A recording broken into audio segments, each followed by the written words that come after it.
Hey everyone. I wanted to pop in and have a discussion with you around risk taking. It's definitely one of the things that we discussed during my program I call bullshit.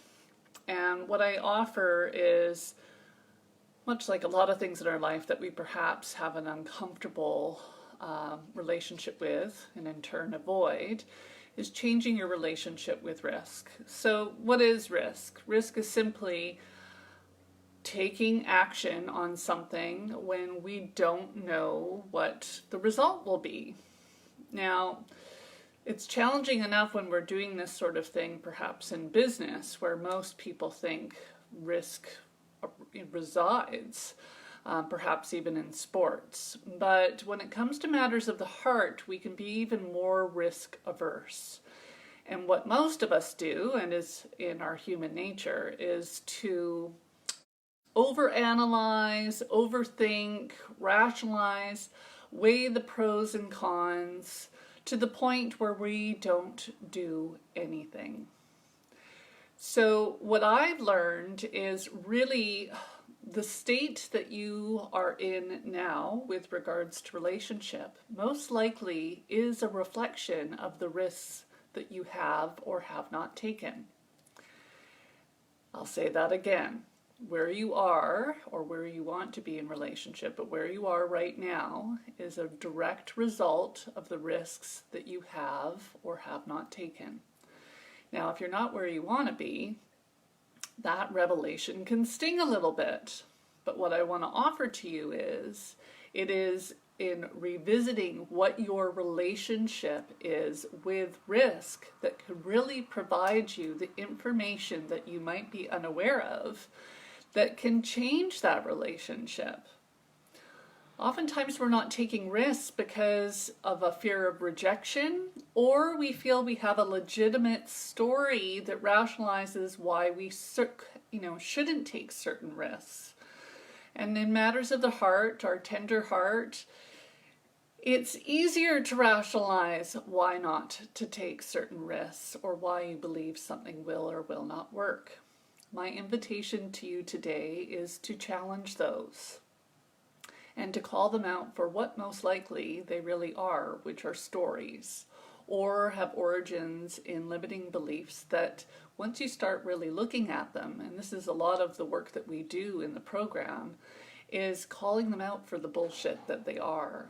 That we can have these unknown stories that actually are dictating how we do and don't show up in our romantic lives, that really is what's keeping us, we are keeping us cut off from what it is that we really want. And a great place to first start to go looking is in your relationship to risk. Also, this idea around rejection. If you have been following me for any length of time, you know that I love to call bullshit on this idea of rejection.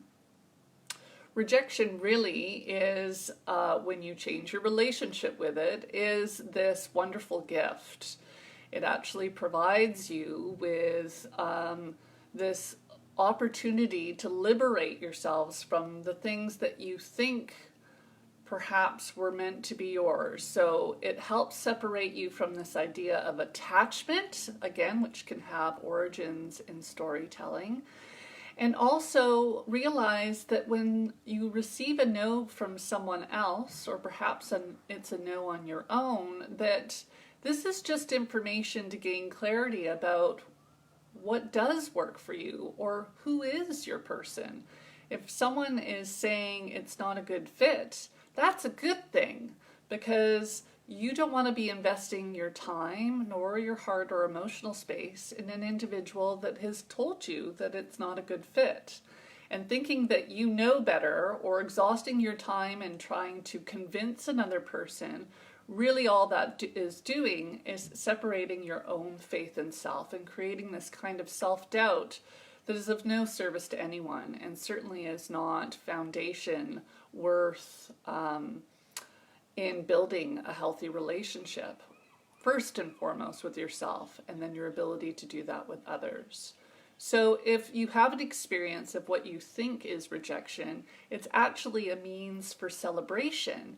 And celebration for the simple reason that you've learned that this isn't your person, an opportunity to do some reflection, and some celebration that you took the risk to learn this information. Dating really is just a information gathering exercise, a way to fine tune your alignment with yourself, and to also, most importantly, not be worried about others, but be concerned about, am I making decisions that are in alignment of really the truth of who I am? Am I making decisions that are an authentic representation of who I am? Am I showing up authentically?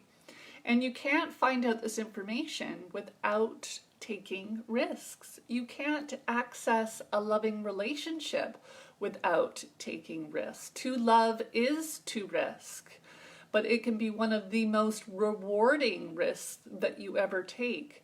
But it starts with you being willing to take it. Opportunity resides within risks.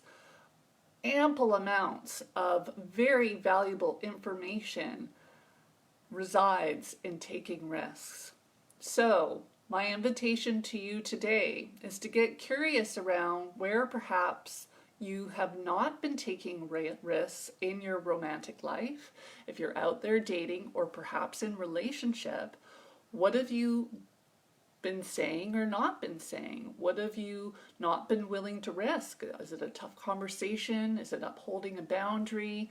Is it saying, no, actually, you're not my person? Where are you sidestepping taking risks and getting clear about, is this really in service of me? Usually when we are doing back foot action, it's not in service to us. And it takes practice in being comfortable to take risks, because if we have an inner dialogue that's been running and telling us that it is dangerous, and in our experience, because of that belief, we have taken risks that legitimize that it is dangerous or painful or hurtful, we need to give that a loving shakedown first and start taking risks, small ones that we know that we can reaffirm the opposite belief, that actually there's great reward in it as well. There's this lovely YouTube video that I actually share within my program. It's a TEDx talk, and I encourage you to look it up, where this gentleman actually did 100 days of taking risk as a means of desensitizing this belief that only bad things happen when you do, and to remove this unfounded sense of fear, as he explains it. And so often this is true in life and where we make decisions, especially in matters of the heart, is that it's something that happened to us when we were little, and that little person within us is still dictating and running the show. So getting curious, of course, always being compassionate as to where you are not taking risks in your romantic life, will really provide you with great fodder to start making decisions and taking risks in a new direction. I'd love to hear how this lands for you, and feel free to DM me or take a risk and share in the comments below. Until next time, big love.